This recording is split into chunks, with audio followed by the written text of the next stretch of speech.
Est-ce que vous retenez avant tout de ce match son penalty raté, mes amis, Sébastien? Non, pas que ça, non. Son penalty, mais pas que. Mais pas que. Ah, il y a un habillage. Bon, on a lancé on l'a lancé tranquille. Vous n'avez pas respecté en régie. Hein, non, mais je ne l'avais pas demandé non plus. Non, mais pareil que ces messieurs. Ouais, pareil que ces messieurs, mais j'ai l'impression qu'il y avait une petite différence entre Sébastien et Dave. Vous retenez avant tout son penalty raté? Non, pas que ça non plus. Mais j'aime bien la musique, moi. Ouais, vous aimez bien? Ouais, mettez la musique, il est content de la musique. Une émission musicale l'équipe du soir. Et vous, Jo? Que son penalty raté, non? Avant tout, non. Non. C'est Street Fighter 2. Alors, je sais pas, peut-être que j'interprète mal votre réaction. Vous avez trouvé qu'il avait fait un bon match ou pas? Non, j'ai l'impression qu'il y a... Je trouve qu'il fait un bon match, mais l'interrogation sur Barcola, elle n'est pas sa capacité à faire des bons matchs, elle est sa capacité à être décisif, mais évidemment qu'il marque des buts et tout, mais plus que ça. Or là, sur ce match, il y a le centre en retrait où je trouve qu'il ne tue pas l'action, c'est-à-dire qu'il donne une chance au gardien, alors qu'il fait... On est à la 8e minute, voilà. Barcola et passe d'Hakimi lancé par Gvara. Exactement, et je trouve qu'il est en position idéale pour vraiment terminer ça. Je trouve qu'il la met un peu dans la zone, pas très loin du gardien. Alors c'est vrai qu'il fait une belle intervention, mais il lui donne une chance. Barcola, il doit rentrer dans une dimension où ce type d'action, il faut qu'il laisse aucune chance au gardien. C'est-à-dire que là, c'est un soir où tout se passe bien, il y a une marge, etc., ça finit 4-0, personne n'en parle. Si c'est l'occasion unique, ou un peu un tournant du match, dans un match très serré, on en parle autrement de cette action. Ouais. Il doit les finir. Et évidemment, moi, je trouve que son penalty, honnêtement, je trouve que quand tu es un joueur comme ça, qui en recherche un peu statistique et tout, je trouve qu'il y a un peu de nonchalance dans sa façon de le frapper avec un pas d'élan. Au moment où vous avez dit il doit les finir, il y a Sébastien qui voulait dire... Non, parce que pour moi, c'est pas qu'il doit les finir, c'est qu'il doit avoir une autre attitude au moment de la frappe. Oui, c'est ça. Ouais. Il peut rater. Il peut la mettre même, pourquoi pas, 3 mètres au-dessus. Elle est comment son attitude, Sébastien? C'est pas moi, je trouve pas qu'il est scolaire, c'est que parfois... Nonchalant. Un petit peu, il s'aime bien parfois. Et c'est un super joueur, il est dans une progression quand même incroyable. Là, tu trouves pas qu'il l'assure un peu, là? C'est à peu près ce qu'il est un peu trop facile, quoi. Je trouve que de temps en temps, surtout quand il est dans des bonnes périodes, parce qu'il est quand même dans une bonne période. Très bonne période. Il est facile.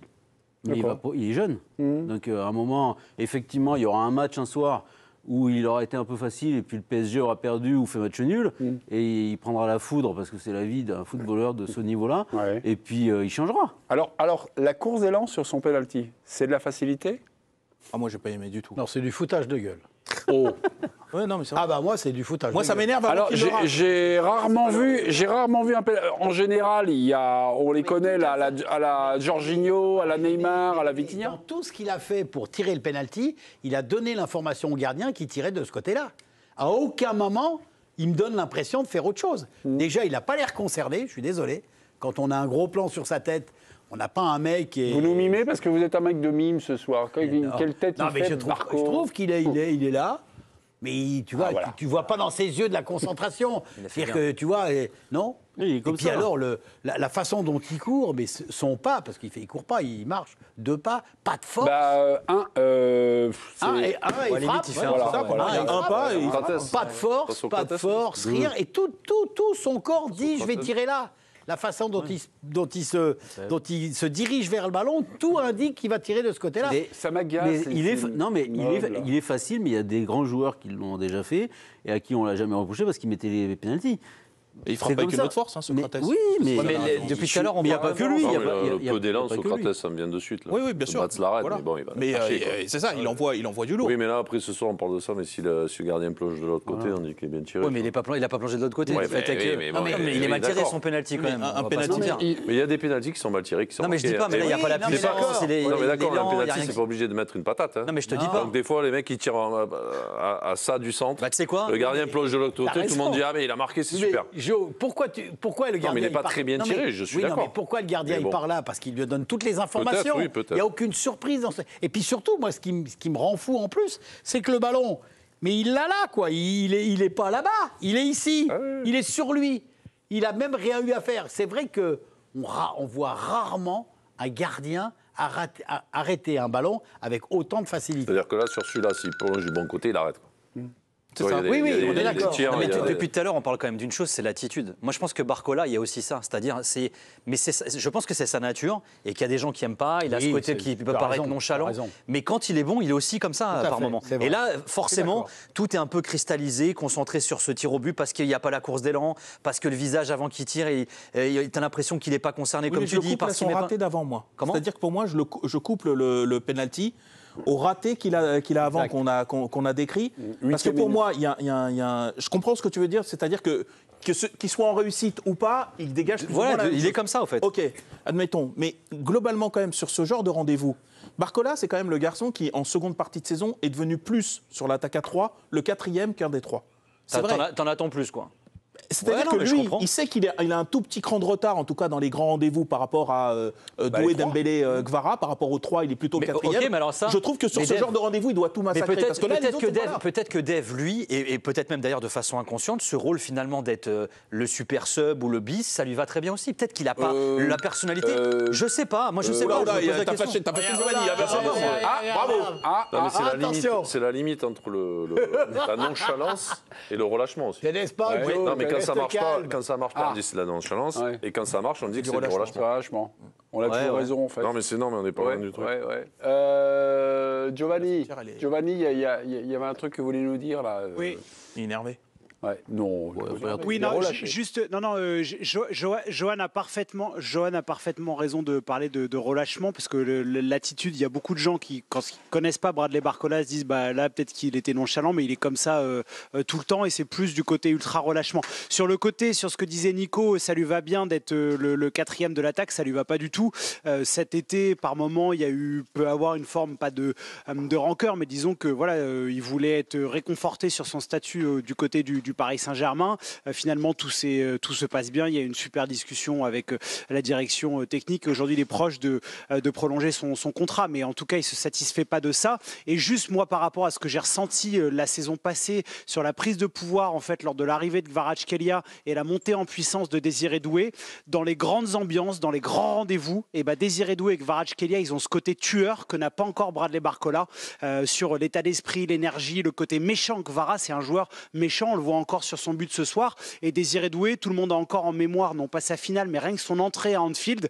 Et voilà, c'est ce qui manque, je trouve, à Bradley Barcola. Barcola, buteur. Il est au-dessus de tous. Comment ? Après, il faut qu'il se serve, par le fait qu'il y ait ce genre de joueur dans son équipe, il faut qu'il s'en serve pour progresser. Et pour moi, Kvara, il est au-dessus de tous. Quoi. Il est au-dessus. Dembélé, il a fait une grande saison, mais lundi prochain, il y a une soirée qui va certainement être importante pour, on va dire, la suite de sa saison. En cas de victoire comme en cas de défaite au Ballon d'Or, il y aura peut-être une digestion, une nouvelle dimension à prendre.